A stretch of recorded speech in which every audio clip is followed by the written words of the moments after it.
প্রিয় মুসলিম ভাই বোন, রসুল করিম সাল্লাল্লাহু আলাইহি ওয়াসাল্লাম জানিয়েছেন, তোমরা বেশি বেশি করে আল্লাহ পাকের ইবাদত করো। আর ইবাদতের পরে রসুল পাক কিছু গুরুত্বপূর্ণ দোয়া শিক্ষা দিয়েছেন। কারণ নবীজি ভালো করেই জানেন আমরা ভুল করব, বিপদে পড়ে যাব, মুসিবতে পড়ে যাব। রসুল পাক বলেন, যখন তোমাদের বিপদ হবে, মুসিবত হবে, যখন তোমরা কঠিন গুরুতর বিপদের মধ্যে পড়ে যাবে, এই গুরুত্বপূর্ণ আমলটি যদি করতে পারো, মুহূর্তের মধ্যেই, সেকেন্ডের মধ্যেই আল্লাহর পক্ষ থেকে গায়বী সাহায্য আসবে। বিপদে মুসিবতে পড়লে মুহূর্তের মধ্যেই আল্লাহর পক্ষ থেকে সাহায্য আসবে। বিপদ হয় না পৃথিবীর মধ্যে এমন কোনো মানুষ নেই, হয়তো ছোট বিপদ নয়তোবা বড় বিপদ, প্রত্যেকটা মানুষের জীবনে বিপদ আসে। আল্লাহ পাক রব্বুল আলামিন বলেন, যখন তোমরা বিপদে পড়বে, নবীজি জানিয়েছেন এই দোয়াটি পড়লে আল্লাহর পক্ষ থেকে গায়বী সাহায্য আসবে। পৃথিবীর সর্বশ্রেষ্ঠ মহামানব, যার কোনো গুনাহ ছিল না, যার কোনো ভুল ছিল না, যিনি জীবনে একটা মিথ্যা কথাও বলেননি, রাসূল করিম সাল্লাল্লাহু আলাইহি ওয়াসাল্লামের পর্যন্ত দুশমন ছিল, শত্রু ছিল, তারা উত পেতে থাকতো কিভাবে রাসূলুল্লাহ সাল্লাল্লাহু আলাইহি ওয়াসাল্লামকে ক্ষতি করা যায়। আল্লাহর হাবিব যখন দ্বীন প্রচার করতেন, উটের পচা গন্ধা নারী বুড়ি রাসূলুল্লাহ সাল্লাল্লাহু আলাইহি ওয়াসাল্লামের মাথার মধ্যে চাপিয়ে দিতেন। আবু জাহেল বিশাল বড় গর্ত করে রেখেছেন, আর উপর দিয়ে আপনার এমনভাবে ছাউনি দিয়ে রেখেছেন রসুল যেন বুঝতে না পারেন। যখন এই গর্তের মধ্যে পড়ে যাবে আর মাটি চাপা দিয়ে রাসূলুল্লাহ সাল্লাল্লাহু আলাইহি ওয়াসাল্লামকে শহীদ করে ফেলবে। শুধু তাই নয়, রসুলের খাবারের মধ্যে বিষ মিশানো হয়েছে। শুধু তাই নয়, আল্লাহর রসুলকে জাদু টোনা পর্যন্ত করা হয়েছে। রসুল ভালো করেই জানেন আমার উম্মতেরা বিপদে পড়বে, মুসিবতে পড়বে।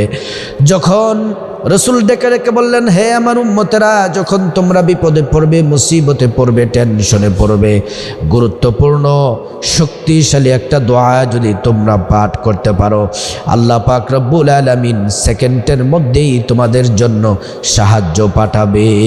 মুহূর্তের মধ্যেই আল্লাহর পক্ষ থেকে সাহায্য আসবে। এই দোয়াটির সাথে একটি ঘটনা জড়িত আছে, ওই ঘটনাটা আগে বলতে হবে, তারপরে দোয়ার কথাটি বলবো। আল্লাহর হাবিব সাল্লাল্লাহু আলাইহি ওয়াসাল্লামের পালক পুত্র যায়েদ রাদিয়াল্লাহু আনহু সব সাহাবীদেরকে নির্দেশ দিলেন, সাহাবীরা তোমরা একে একে করে সবাই মক্কা থেকে মদিনায় হিজরত করে চলে যাও। মক্কার কাফেররা তোমাদের শারীরিক মানসিক নির্যাতন করবে, তোমরা আল্লাহর হুকুম হয়েছে তোমরা হিজরত করে একে একে মদিনায় চলে যাও। অধিকাংশ সাহাবীরা মদিনাতে চলে গেলেন, শুধুমাত্র কয়েকজন সাহাবী বাকি আছেন। হযরতে আলী রাদিয়াল্লাহু আনহু, হযরতে ওমর রাদিয়াল্লাহু আনহু, হযরতে আব্বাস রাদিয়াল্লাহু আনহু, এমন করে কিছু সাহাবী বাকি আছেন। নবীজি ডেকে ডেকে বললেন, যায়েদ বিন হারেসাকে ডেকে ডেকে বললেন, যায়েদ যাও যাও, তুমি হিজরত করে মদিনাতে চলে যাও। নবীজি যখন নির্দেশ দিলেন, যায়েদ রাদিয়াল্লাহু আনহু মক্কা থেকে হাঁটি হাঁটি পা পা করে মদিনার দিকে হিজরত করতে রওনা হলেন। হিজরত করতেছেন, কদম কদম চলতেছেন। রাস্তার মধ্যে একজন সাদা পাগড়ি পরা, একজন জুব্বা পরা মানুষ, তিনি বললেন, যায়েদ তুমি কোথায় যাও? বলতেছে, আমি হিজরত করে মদিনাতে যাই। ওই পাগড়িওয়ালা দাড়িওয়ালা লোকটি ডেকে ডেকে বলল, আমিও তো হিজরত করতে মদিনায় যাচ্ছি। এবার যায়েদ বলল, এতক্ষণ একা একা ছিলাম, আপনি সহ দুইজন হয়ে গেছি। দুইজন একসাথে চললে মনোবল থাকবে, সাহস থাকবে, ভালো লাগবে। এবার চলতে চলতে ক্লান্ত হয়ে গেলেন। যায়েদ রাদিয়াল্লাহু আনহু বললেন, চলেন পাহাড়ের গুহার মধ্যে একটু বিশ্রাম নেই, আশ্রয় নেই। এবার পাহাড়ের গুহার মধ্যে ঢুকে গেলেন, দুইজনে মিলে বিশ্রাম নিচ্ছেন। যায়েদ রাদিয়াল্লাহু আনহু ঘুমিয়ে গেলেন। যায়েদ রাদিয়াল্লাহু আনহু তিনাকে চিনতে পারলেন না। সাথে যেই দাড়িওয়ালা পাগড়িওয়ালা জুব্বা পরিহিতা যেই লোকটি, সেটি ছিল মুনাফিক। যায়েদ রাদিয়াল্লাহু আনহু চিনতে পারেননি। এবার যায়েদ রাদিয়াল্লাহু আনহু ঘুমিয়ে গেলেন। ঘুমানোর পরে ঘুমের মধ্যে মুনাফিক লোকটি যায়েদ রাদিয়াল্লাহু আনহুর হাত পা বেঁধে নিলেন। হাত পা বেঁধে নিয়ে এবার ছুরি দিয়ে গলার মধ্যে ছুরি চালাবেন। যায়েদ রাদিয়াল্লাহু আনহুর ঘুম ভেঙে গেল। বললেন, কি ব্যাপার? আপনি না আমার সফর সঙ্গী, আপনি আমার সাথী, আপনি আমার বন্ধু, আপনি আমার হাত পা কেন বাঁধলেন? আপনি আমাকে কেন জবাই করতে চাচ্ছেন?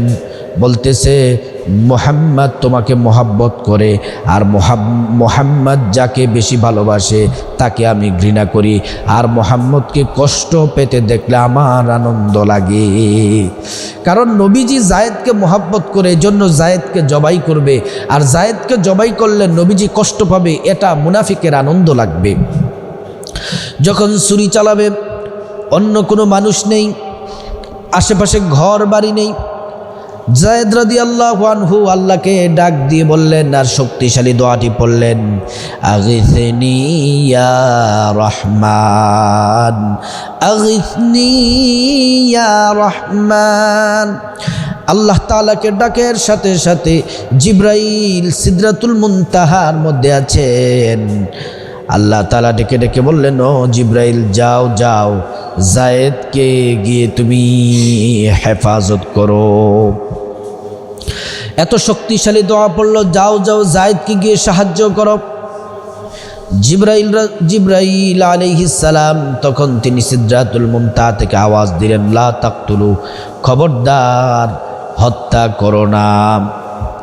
আবার যখন মুনাফিক যায়েদ রাদিয়াল্লাহু আনহুর গলায় যখন দ্বিতীয়বার ছুরি চালাচ্ছেন, ছুরি যখন চালাবেন, চালানোর আগে আবার ডাক দিলেন ভয়ঙ্কর আওয়াজে, লা তাকতুলু, হত্যা করো না।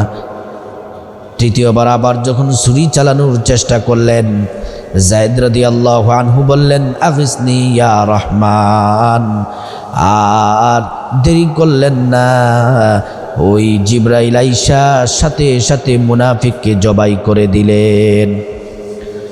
এবার জিবরাইল আলাইহিস সালামের মাথার মধ্যে সবুজ পাগড়ি ছিল, হাতের মধ্যে তরবারি ছিল, তরবারির মধ্যে রক্ত লেগে আছে। অটোমেটিক যায়েদ রাদিয়াল্লাহু আনহুর হাত পায়ের বাতগুলা ছুটে গেল। জিজ্ঞেস করলেন, কে গো আপনি, কি আপনার পরিচয়? বলতেছে, আমি আল্লাহর ফেরেশতা জিবরাইল। যখন আপনি দোয়াটি যখন পড়লেন, আগিসনি ইয়া রহমান, আমি সিদরাতুল মুনতাহায় ছিলাম, আল্লাহ পাক আমাকে পাঠিয়েছেন আপনাকে সাহায্য করার জন্যে। আপনি যখন আগিসনি ইয়া রহমান বললেন, আমি আল্লাহ তাআলার হুকুমে এসে মুনাফিককে জবাই করে দিলাম, আল্লাহ তাআলার হুকুমে। সুবহানাল্লাহ। মুহূর্তের মধ্যেই সাহায্য পেয়ে গেছেন নবীর সাহাবী এই দোয়াটি পাঠ করার কারণে। এজন্য যদি কঠিন কোনো বিপদে মুসিবতে পড়ে যান, আল্লাহ তাআলার কাছে সাহায্য চান। সাহায্য চাওয়ার আরও মাধ্যম আছে, আল্লাহ কোরআনে জানিয়ে দিয়েছেন, ইয়া আইয়ুহাল্লাযীনা আমানুস্তাঈনু বিস-সাবরি ওয়াস-সালাহ ইন্নাল্লাহা মা'আস-সাবিরিন। আল্লাহ তাআলা বলছেন, ইয়া আইয়ুহাল্লাযীনা আমানু, ও ঈমানদারের দলেরা, ইস্তাঈনু, তোমরা আমি আল্লাহর কাছে সাহায্য চাও, বিস-সাবরি, ধৈর্যের মাধ্যমে, ওয়াস-সালাহ, নামাজের মাধ্যমে, ইন্নাল্লাহা মা'আস-সাবিরিন, নিশ্চয়ই যারা ধৈর্য ধরবে আমি আল্লাহ তাদের সাথেই আছি। সুবহানাল্লাহ। রাসূল করিম সাল্লাল্লাহু আলাইহি ওয়াসাল্লাম যখন হিজরতে রওনা হলেন, নবীজির হিজরতের সাথী ছিলেন আবু বকর সিদ্দিক রাদিয়াল্লাহু আনহু। চলতেছেন, এবার গুহার মধ্যে অবস্থান করলেন। চতুর্দিকে বিচ্ছুর গর্ত দেখা যায়। আবু বকর সিদ্দিক রাদিয়াল্লাহু আনহু পাগড়ি ছিঁড়ে ছিঁড়ে গর্তের এই যে গর্তগুলার মুখগুলা বন্ধ করলেন। একটি গর্ত বাকি আছে, সেটা নিজের পায়ের মুরালি দিয়ে সেটা এভাবে গর্তের মুখটা বন্ধ করে রাখলেন। নবীজিকে ডেকে ডেকে বললেন, ইয়া রাসূলুল্লাহ, ইয়া হাবিবাল্লাহ, ওগো মায়ার নবীজি, ওগো দয়ার নবীজি, কাফেররা মনে হয় আমাদেরকে চিনে ফেলবে, ধরে ফেলবে, কিছুক্ষণের মধ্যেই কাফেররা এসে পড়বে। নবীজি বললেন, হে আবু বকর, লা তাহজান, ইন্নাল্লাহা মা'না, টেনশন করো না, পেরেশান হয়েও না।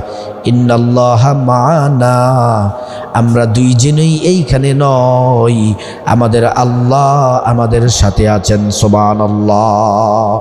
প্রিয় দিনদার ইমানদার মুসলিম ভাই বোনেরা, যখনই যে কোনো বিপদে পড়বেন, কঠিন থেকে কঠিন বিপদ হোক, শত্রুর কবলে পড়েছেন, দুশ্মনের কবলে পড়েছেন, চোর ডাকাতের কবলে পড়েছেন, যেই কোনো মুসিবতে পড়লে এই দোয়াটি পড়ুন, আগিসনি ইয়া রহমান, আগিসনি ইয়া রহমান। মুহূর্তের মধ্যেই আল্লাহর পক্ষ থেকে সাহায্য আসবেই ইনশাআল্লাহ। আল্লাহ পাক সকল বিপদের মুহূর্তে এই দোয়াটি পাঠ করার আল্লাহ তাআলা তৌফিক দান করুন।